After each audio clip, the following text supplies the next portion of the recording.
Hello, sixth grade. So today we're going to continue on with what we were talking about yesterday. I mentioned this chemical process called cellular respiration. Cellular respiration. Now, today we're going to talk about the details of cellular respiration. And I just wanted to really quickly say, on our Zoom lessons, I may ask you a question about some of the videos that we've learned. I may ask to, review some of this information. Come to the Zoom lesson prepared knowing the information. I may call on you to answer some questions so we can do some quick reviewing so that I know that you're absorbing some of this material that we're learning, because this is not easy stuff. Okay? All right, so today we're going to be talking about this concept of cellular respiration and how it connects to photosynthesis and how it relates to the natural cycle of carbon. So we know that, and I'm going to write up the chemical equation for photosynthesis. So we know that for photosynthesis we have a photon plus 6H2O plus 6CO2. Those are the reactants. Those are the things that are coming into the plants. And what's leaving is 6O2 plus C6H12O6. Okay, so those are the different parts of our chemical formula for photosynthesis. If you do not know it yet, please memorize it. Okay, this is very, very, very crucial that you know it and that you memorize it. You know it by heart. Okay. So we know that what's happening is essentially that this carbon dioxide over here, along with the water and the energy from the photons, are going to be stored into this molecule over here. That's what's going to happen. Well, we were talking about, what is cellular respiration and what is that important for? Well, we said that one of the very most important things that a cell needs to do is it needs to have energy to do work, okay? Just like anything else, okay? So think about it like a car, right? And we talked about this yesterday. A car needs to have gasoline, which converts into energy so that car can move, right?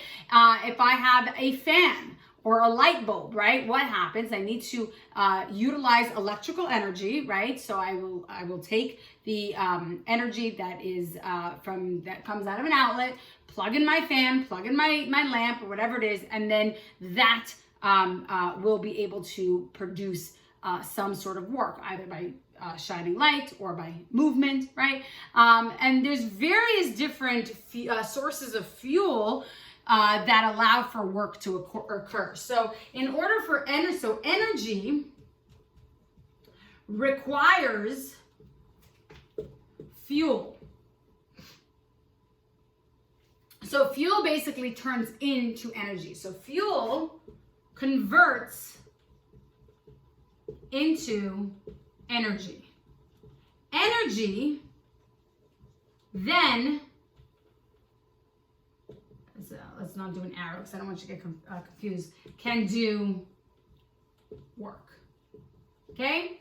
So only once there's some sort of source of fuel can energy then can it then be converted into an entity of energy, and then that energy can be used to produce some sort of work. Okay, and there's all various different types, right? There's solar energy, there's nuclear energy, there's electrical energy, there's chemical energy from fossil fuels like gasoline and coal and all sorts of other ones, right? And because there's various different energies, right? Different things will require different energy. Like your car requires gasoline, your fan requires electricity, right? A power plant may require nuclear energy or coal energy or whatever it is that nuclear fuel or coal, fuel that is in coal that gets converted into energy to be able to do whatever it is that we want it to do, right? But think about yourself. Can I just put my hand into an outlet and get energy from that? I can't, right? And if I were to try to attempt that, I wouldn't be standing in front of you, right? Can I go to a gas station and just guzzle some gasoline and then be able to convert that into usable energy? I can't.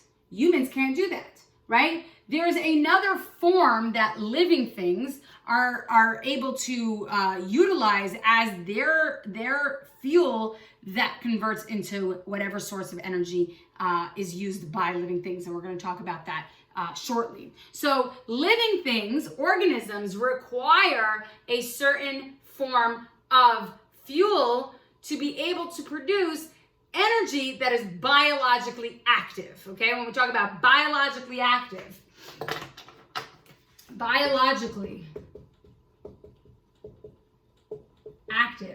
we are talking about useful to living things. Okay, so it is useful to living things, and this word bio, right? Bio means living. So this is useful to a living thing. It is essential for living things to be able to have something that can be utilized by it. We cannot utilize electrical energy, at least not to the amount that's coming out of an electrical socket. We do actually use a little bit of electrical energy in our nervous system, but we're not going to get into that. We cannot use gasoline as our electrical energy, right? So, these types of things are not able to be utilized by ourselves, and so we need to produce our own type of energy. And the way that happens is through this process called cellular respiration, okay? So we're going to get into that right now.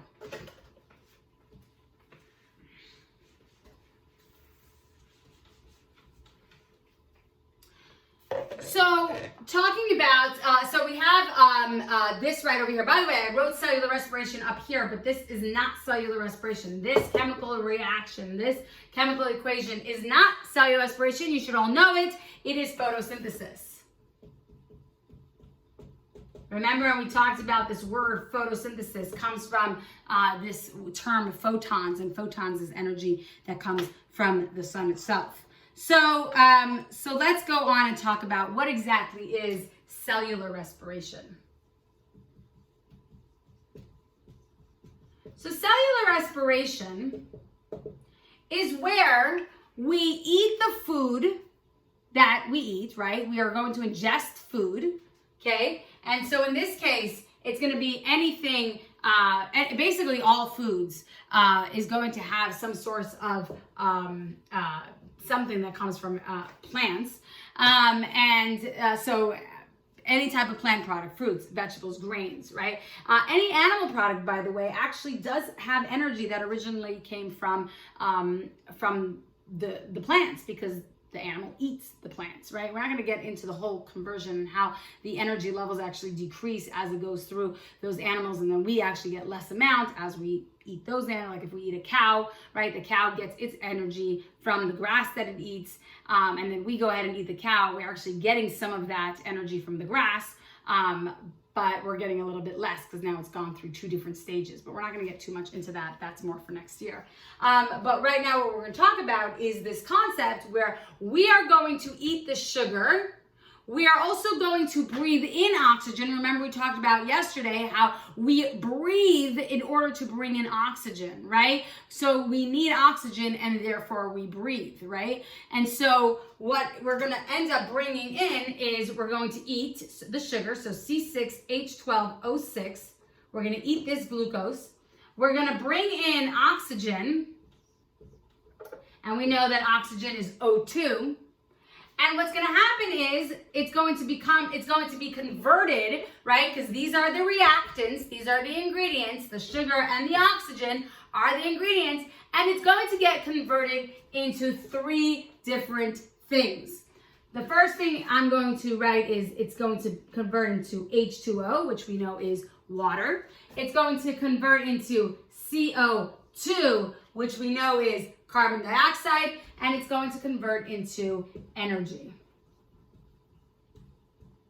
And this type of energy is energy that is biologically active. It is a type of energy that is going to be used by our cells. Uriel, I know you're thinking, what kind of energy is that? So I'm going to tell you, even though you do not have to know this for this year, you will have to know this next year. It's called ATP, which is adenosine triphosphate, ATP. And that is the type of energy that is utilized by living things, okay? So when we talk about this energy here, that's specifically what we are referring to, okay? And so we know, by the way, just to fill in our numbers, it's going to be 6 oxygens, 6 waters, and 6 carbon dioxides. So if you notice over here, we have these reactants. I hope some of you have noticed something. We have these reactants and we have these products. But before we get into some interesting coincidence, right? I just want to talk about how we're going to get this. So the glucose we're going to get from food, right? We're going to eat it. That's how we're going to get this glucose. The oxygen, we're going to inhale it. That's how we're getting the oxygen. The water, we're going to either absorb it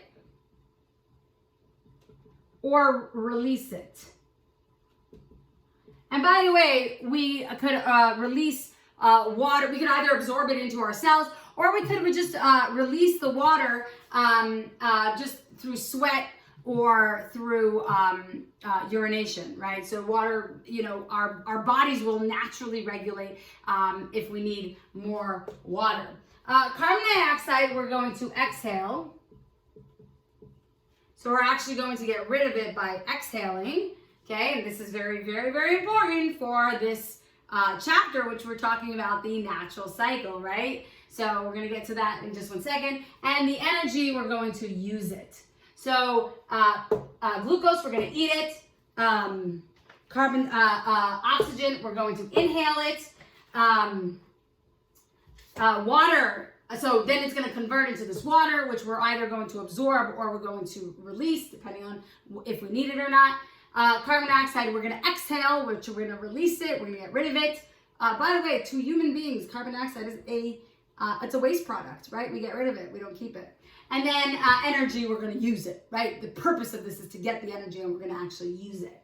And so what we notice here, right? So we have these reactants being converted into, because we have that arrow here, so we know it's converted into these products. Well, what do you see that's really interesting over here? Well, if you've noticed, which I'm sure all of you have, well, what do we see? Photons, water, and carbon dioxide. Energy, water, and carbon dioxide are the reactants here in photosynthesis. Well, energy, water, and carbon dioxide is the product of the cellular respiration. Glucose and oxygen is the product of photosynthesis. Glucose and oxygen is the ingredients in cellular respiration. So basically, it's the exact same thing, except it's flipped, right? It's the exact same things. We're using the exact same materials. All we're doing is switching the reactants and the products, except for one thing is different. The one thing that is different between photosynthesis and the difference between photosynthesis and cellular respiration is what? I hope you guys see it. There's only one difference, and that's going to be photons and ATP. The energy here and the energy here are different. Everything else is the same. So essentially what is happening, and I hope you guys have figured it out as I'm speaking. What has happened, it's just an incredible, mind-boggling idea, if you think about it. What is basically happening here? The energy from the sun gets converted into a solid molecule. It gets converted into food.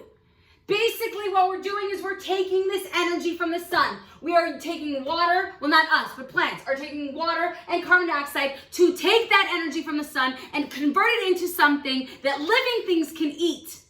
Once living things eat this, and they take this oxygen, what they're essentially doing is the reverse chemical reaction.